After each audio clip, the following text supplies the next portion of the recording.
문재인의 자신의 주제를 넘어선 미국과 북한 사이의 운전자론, 중매자, 중재자, 무슨 촉진자 이런 행각이 문재인의 방미를 계기로 또 북한의 최고인민회의, 김정은 발언을 계기로 다 박살이 났습니다.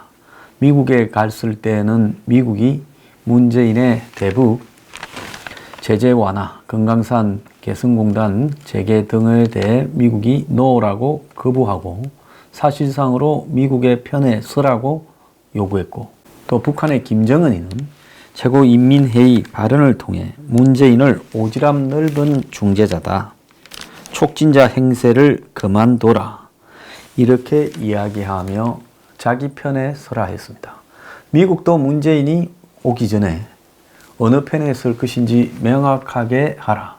당신은 중매자가 아니라 미국과 같은 편에 서서 북한을 마주보고 지금 싸워야 된다. 이렇게 말을 했습니다. 지금 북한과 미국이 서로 한국의 문재인을 자기 편에 서라고 요구하는 상황이 됐습니다.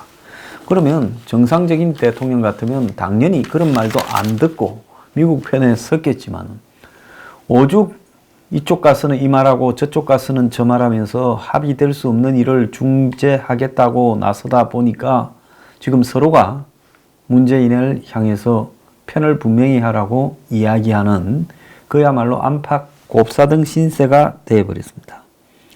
그래서 김정은은 연설에서 미국과 대치는 장기적으로 갈 거고, 그래서 계속 적대 세력이 제재를 할 거고, 이런 상황에서 자립으로 버티고 장기전을 갖다가 해 나가겠다 하면서 트럼프 행정부의 대북 접근법에 대해서 흥미도 없고 체질적으로 맞지 않다, 하노이 같은 회담이면 다시 할 의사가 없다 그러면서 비핵화 관련해서 티끌 만한 양보도 하지 않겠다.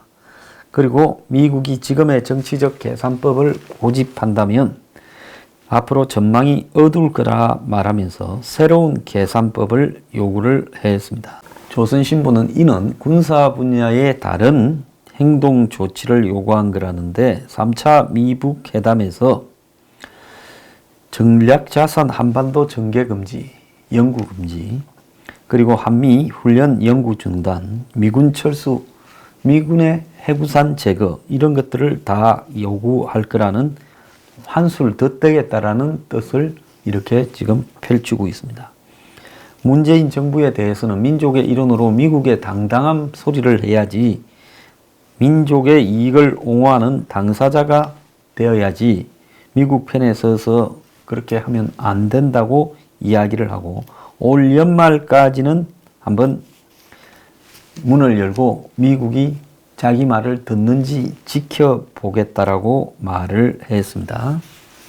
자, 그래서 김정은은 한국을 향해서는 너가 내세우는 그런 왔다리 갔다리 하는 빠른가 중재는 이제는 응하지 않겠다.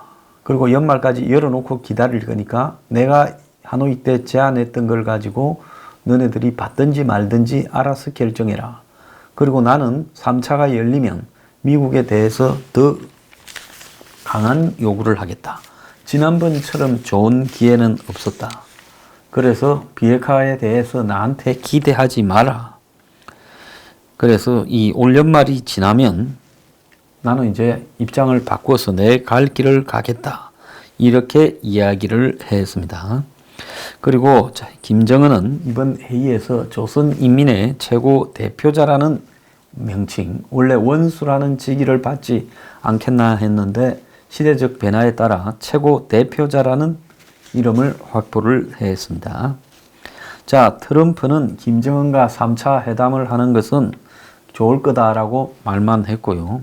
대화의 문은 열었지만은 김정은이 미국이 변화하라 하는 부분에 대해서 어떠한 답변도 하지 않았습니다. 그래서 미국은 북한에다가 공을 떠넘겼고 북한은 미국에다가 공을 떠넘긴 것이 지금 어제까지의 진행 상황이다. 이렇게 보면 될 것 같습니다. 트럼프는 자기 트윗에서 우리 관계가 좋다는 김정은 말에 동의한다. 아마도 훌륭하다는 단어가 정확할 것이다. 우리가 각자 어떤 입장인지 서로 완전히 이해하고 있는 만큼 3차 정상회담은 좋을 거다. 북한은 김정은의 지도력 아래 엄청난 성장과 경제적 성공, 부를 이룰 굉장한 잠재력을 가지고 있다. 핵무기와 제재가 제거되는 날이 다가올 수 있고 이를 고대하고 있다. 그 다음에는 북한이 세계에서 가장 성공한 나라 중에 하나가 되기를 기대한다. 이렇게 말을 했습니다. 자, 트럼프의 이런 말은 뭐 상투적인 외교적 수사니까요. 별로 중요하게 생각할 문제는 없다고 보고요. 자, 북한이 대아시안을 올 연말로 못 받고 미국의 입장 전환을 요구한 부분에 대해서는 이거는 북한이 왜 올 연말인가라는 부분을 생각을 좀 해볼 필요가 있다는 겁니다. 미국의 대선이 내년에 시작이 되니까 올 연말쯤까지 열어놓으면 트럼프가 이제 자기가 좀 곤혹스러워지는 대선 상황이 될 때 협상을 유리하게 할 수 있다라는 부분일 겁니다. 제가 수차례에 걸쳐서 어느 시점이 가면 미국과 북한이 전부 문재인의 중매 잘못 썼다고 뺨을 때리려고 할 것이다. 지금 그런 순간이 왔고요. 또 북한은 올 연말까지 기다렸다가 내년 초에 딜을 치려고 할 것이다. 그래서 그것은 미국의 대선 국면에서 트럼프의 재선 가능성이 어떤 상황인가가 올 연말까지 지켜보면 올 것이다. 어쨌든 올 연말까지는 트럼프가 그렇게 북한과의 회담에 목을 메고 양보하려고 하지 않을 거다. 근데 올 연말까지는 북한이 무조건 기다리는 타이밍이다. 제가 숱하게 그랬죠. 그래서 내년 초에 아마 승부수를 던질 것이다. 그런 부분이 지금 김정은의 올 연말까지 기다리겠다라는 내용에 들어있다고 봐야 됩니다. 내년 4월 한국 총선, 내년 11월 미국 대선, 내년 8월 말에 미국의 공화당 전당대회, 그런 부분들을 다 염두에 두었을 때 김정은은 자기가 가장 확실한 타이밍이 3월달, 내년 3월, 그러니까 1년 뒤인 내년 3월이 적기라고 볼 겁니다. 그래서 김정은은 올 연말까지라고 해서 시간을 늘려놨다는 겁니다. 그러면 김정은이 이렇게 나오는 것은 식량 사정이나 각종 북한의 기름, 또 각종 북한의 이 무역이라든지 돈에 대한 입장, 이런 부분에서 여유가 어느 정도는 있다는 겁니다. 지금 미국에서는 뭐 1년만 더 쪼으면 간다 어쩐다 하지만은 그건 대북 제재의 성과를 미국 의회나 국민 언론들에게 잘 홍보하기 위해서 하는 말이고, 제가 볼 때는 북한이 한 3년은 버틸 거라고 보고 있습니다. 그렇기 때문에 지금 김정은의 입장에서는 이 대남 메시지로 한국을, 지금 문재인 정권을 나름대로 굉장히 비꼬고 박살을 냈습니다. 이건 뭔가 하면 그간에 문재인 정권이 김정은에게 영 안 한 건 아닐 거라 봅니다. 석탄이나 그 다음에 정제유 등을 북한에 줬을 가능성도 매우 높다. 그게 지금 북한에 대한 밀무역에서 드러나고 있는 거 아니겠습니까? 근데 김정은은 그 정도를 그야말로 진행비 정도로 생각합니다. 지금까지 우리가 왔다 갔다 하는 부분에 들어간 기본 비용이지, 그건 너가 우리한테 해준 거라고 생각하지도 않고, 적어도 너네들이 말하기로는 작년 연말까지는 모든 것이 끝날 거라고 했는데 지금 연말이 지나고 4개월이다. 그런데 너네 말대로 된 게 뭐가 있냐? 종전선언이 됐냐? 평화협정이 됐냐? 남북철도 도로 연결이 시작됐냐? 금강산 개성공단이 재개됐냐? 기껏 해봤자 미군 훈련이 영구 중단됐다. 전략자산이 안 온다는 건데, 그거는 우리가 핵을 안 쏘고 ICBM 발사 안 하는 것과 퉁치면 되는 거 아니냐. 우리 게 더 센 거다. 그러니까 김정은 입장에서는 지금 한국말을 댔다가 되는 거 하나도 없다. 심지어 한미 훈련 같은 경우에도 허울만 바꿔쓰고 이미 중단하게 된 합동 군사 훈련도 다시 감행하고 있는 거 아니냐. 이렇게 말을 하고, 미국이 제안한 빅딜에 대해서는 미국이 실현 불가능한 방법에 대해서 머리 굴리고 회담장 찾아왔다. 문제 풀며 나갈 준비가 안 돼 있고 똑똑한 방향과 방법론도 없었다. 미국식 대화법이 체질에 맞지 않고 흥미도 없다라고 걷어찼습니다. 그리고 3차 미북 회담에 대해서는 한 번 더 해볼 용의는 있지만 올 연말까지 인내를 갖고 미국이 어떻게 나오는지 한번 보겠다. 지난번만큼 좋은 기회를 얻기는 어려울 거다. 이제 다시 회담한다면 내가 영변 핵 폐기나 사찰 이런 부분도 안 갖고 갈 거다. 지난번이 최고 가격을 불렀는데 너네들이 안 샀으니까 이제 물건 안 판다. 이런 소리입니다. 그러고는 트럼프하고의 관계는 우리는 매우 훌륭한 관계를 유지, 생각나면 아무 때나 서로 안부 편지 주고받을 수 있다. 더러운 사랑에 빠졌네요, 둘 다. 자, 그런데 결국 문은 열어놓되 김정은 특유의 지금 공갈 협박 작전을 다시 하면서 북한이 호락호락하게 빅딜하거나 미국이 원하는 비핵화에 응할 생각이 전혀 없고 한국을 향해서도 너네 말 듣고 1년 2개월 동안 달려왔는데 된 게 하나도 없다라고 해서 잔뜩 부담을 주고 미국 보고는 내가 양보할 거라고 기대하지 말고 너네들이 기대치를 낮추고 내가 원하는 방법으로 들어와라. 이게 지금 김정은의 말의 핵심이다 봐야 됩니다. 저 결론은요. 앞으로 한 3년 정도를 북한을 바짝 더 쪼아야 그야말로 물 샐 틈 없이 바짝 쪼아야 되는 겁니다. 한국이 석탄이나 정제유를 북한에 몰래 준 이런 의혹이 등장해서는 앞으로 방법이 없다. 결국은 북한을 바짝 쪼우는 부분에 나서야 되는데 문 정권이 그렇게 하지 않을 것이다. 문 정권은 오지랖 중재자 행세에 말라는 치욕적인 말을 듣고도 한마디로 김정은이 엄청나게 억지를 부리고 헛새를 부른 거죠. 어린 놈이 간이 배 밖에 나와서 지금 만말과 협박으로 지금 판을 깨겠다고 하면서 공갈을 치고 있습니다. 자, 그런데 이 문재인이 지금 노리고 있는 것은 이 중재자의 위기, 미북 양쪽에서 한국은 빠져라 소리를 듣고 있고 내 편에 서서 편을 명확히 하라는 말을 듣고 있는데 대북 특사를 보내가지고 남북 정상회담을 추진하면서 또 이 위기를 극복하겠다라고 지금 이야기를 하고 있습니다. 지금 문이 16일부터 23일간 중앙아시아 국가들을 이렇게 방문해요. 이 투르크메니스탄, 우즈벡, 카자흐스탄 이 세 개국을 방문하는데요. 자, 이때 특사를 갖다가 보내지 않겠느냐, 북한에. 그렇게 나오고 특사로는 정의용, 서훈 등이 거론되고 있고 같이 갈 가능성도 있다 이렇게 보입니다. 그래서 작년에 판문점 4월달 또 5월 말에 그 토요일 날 급작스럽게 판문점에서 둘이 은밀히 만났지요. 그리고 9월 19일 날 평양에서 만났지요. 그거 이어 4차 남북 정상회담을 올 월말 정도에 가지지 않겠느냐.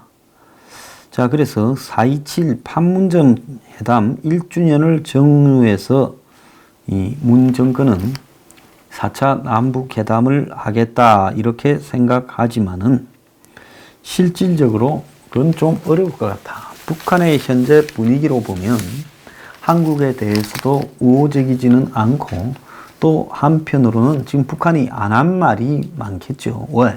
한국과 북한이 그동안에 은밀하게 했던 내용을 북한이 다 까발리게 되면 자기도 손해니까 말을 안 하고 있지만은 안 한 말 내용을 갖다가 추정을 해보면 결국은 뭔 이야기를 하고 있는가 하면 내부적으로는 한국이 짰던 모든 가짜 비핵화 프로세스와 기획이 미국에 먹혀들지 않았다. 트럼프의 정치 일정을 맞추어서 작년 연말까지 뭔가를 해보려고 하는 구상이 이제 다 깨져버렸다는 겁니다. 그게 그렇게 돼버린 것이 작년 11월 미국의 중간선거 이전에 한마디로 2차 미북 회담을 해서 거기에 성과를 확실히 트럼프한테 실어준다. 그랬다면 지금까지 또 다음 대선을 겨냥해서 수들이 계속 진행될 수 있는데 11월 4일 미국 중간선거 전에 미국이 북한이 내놓는 카드로 정상회담을 하기에는 위험하고 또 그런 위험한 부분을 가지고 11월 4일 중간선거에 임하다가는 오히려 북한 변수가 유리하게 작용한 것보다는 불리해질 수 있다. 그래서 그 뒤로 제꼈죠. 제꼈는데 또 북한이 곰 변호사의 청문회 진술이나 뮬러 보고서가 나오기 직전으로 또 회담을 잡아가지고 트럼프를 압박해서 궁지에 몰린 트럼프가 북한에 양보하지 않겠냐. 이거 전적으로 한국의 계획이었다고 봅니다. 그런데 막상 트럼프는 그렇게 하기보다는 다른 방법을 썼죠. 그런데 그 뒤에 뮬러 특검 진압이 가능해지면서 트럼프는 이제 나름 위기에서 벗어났다라는 겁니다. 김정은이가 바보가 아닌데 그걸 모르겠습니까? 트럼프는 취임하고 지금이 제일 기가 살아있는 타이밍이에요. 혹자는 트럼프 지지율이 53이니 어쩌니 하는데 트럼프 평균 지지율은 43.2% 정도 나오고 있고 트럼프에 대한 부정은 48% 정도 가고 있습니다. 썩 좋은 상황이 아니지만 그래도 취임 이후에 지금이 제일 안정된 상황이라는 건 맞다라는 겁니다. 그러면 트럼프는 내년에 차기 대선을 가는데 북한 변수를 가지고 가는 부분에 대해서 현재 북한이 도발을 안 하는 부분은 다행이지만은 그 변수가 자기 대선을 좌우하는 부분에는 그건 너무 위험해서 쓸 수 없는 카드다라고 생각을 해버린 것 같아요. 그렇게 보자 하면 북한이 사고만 안 치면 다행이라고 득담하면서 북한 보고 도발 안 하도록 한미 훈련을 영구 폐기한다 이런 식으로 던져주면서 끌고 가고 있는 것이지 북한이 뭔가를 자기를 위해서 도움이 될 거라는 한국에서 만드는 기획은 트럼프가 폐기해버렸어요. 이제 북한 문제는 트럼프한테 차지하는 비중이 제가 볼 때 한때는 한 30-40% 이 정도 됐다면 이제는 10% 미만으로 툭 떨어져 버린 여러 변수 중에 하나 정도로 관리하는 차원으로 전락해버렸다는 겁니다. 그러니까 김정은이 문 보고 지금 화를 내고 있는 거는 트럼프의 정치 일정을 고려한 사기 비핵화 드라이브가 실패로 돌아갔으니 이제는 우리식으로 갈 거니까 네가 내 옆에 서서 따라오나 중간에서 얼쩡거리지 마라. 너네들이 화끈하게 주는 게 있냐라고 지금 이야기를 하고 있는 겁니다. 그래서 이제는 김정은의 수로 올겨 가버렸다. 그래서 김정은이가 미국을 내 방식으로 다루겠다. 김정은이가 그래서 계산해 보니 올 연말까지는 어차피 트럼프가 룰루랄라기 때문에 협상 안 된다. 그래서 내년 초로 가서 내년에 트럼프의 상황, 정치적 입지나 상황을 좀 보고 결정해야 되고 자 그때까지 지금 자립경제로 가자. 이렇게 이야기를 하고 북한 내부를 단단히 허리띠를 졸라매라 그러고 북한의 국가 수반을 최용해로 교체하고 북한의 경제를 책임지고는 사람을 박봉주 총리에서 김재룡으로 이렇게 바꾼 겁니다. 그래서 김영남이 이렇게 대외적으로 대변하던 최고인민회의 상임위원장 즉 외국에 대해서 북한을 대표하는 부분을 최용해로 바꿨다. 좀 더 다이나믹하게 정리해 가겠다라는 거고요. 또 최선희를 외무성 부상 차관급인데도 불구하고 국무위원으로 이렇게 올렸습니다. 그래서 최선희가 앞으로 미국과의 회담에서 중요한 역할을 할 것이라고 예측되는 부분이에요. 결국 미국의 대선 레이스가 올 하반기부터 본격화되고 각 지역을 돌면서 이제 유세를 하고 득표를 하는 상황이 전개되게 되면 트럼프가 아쉬워져서 비핵화에 대한 현재의 빅딜이라는 높은 기준을 낮출 것이다. 그때까지는 버티는 전략으로 가겠다. 이것이 북한의 뜻이다. 이렇게 봐야 됩니다. 한국은 이번에 굿 이너프 딜과 개성공단 금강산 제재 완화를 주장했지만 두 개 다 미국에 의해서 거부되었고요. 그리고 북한은 또 다른 한편으로 제재 해제에 연연하지 않고 한국 보고 오지랖 넓은 중재자 역할 하지 말고 우리 편에 서서 잘 붙어 있으라고 이야기를 하고 있는 겁니다.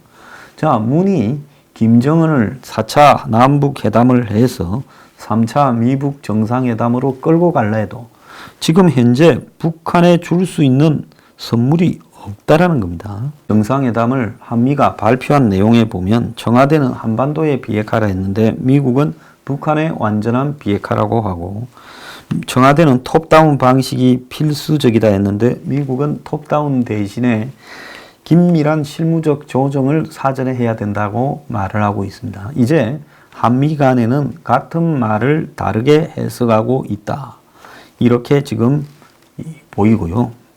김정은은 남쪽에 대해 행동으로 보이라고 말을 했습니다. 실천적 행동으로 진심을 보여라. 즉 돈을 이제 갖고 와라. 미국 눈치 보지 말고, 그 말을 했습니다.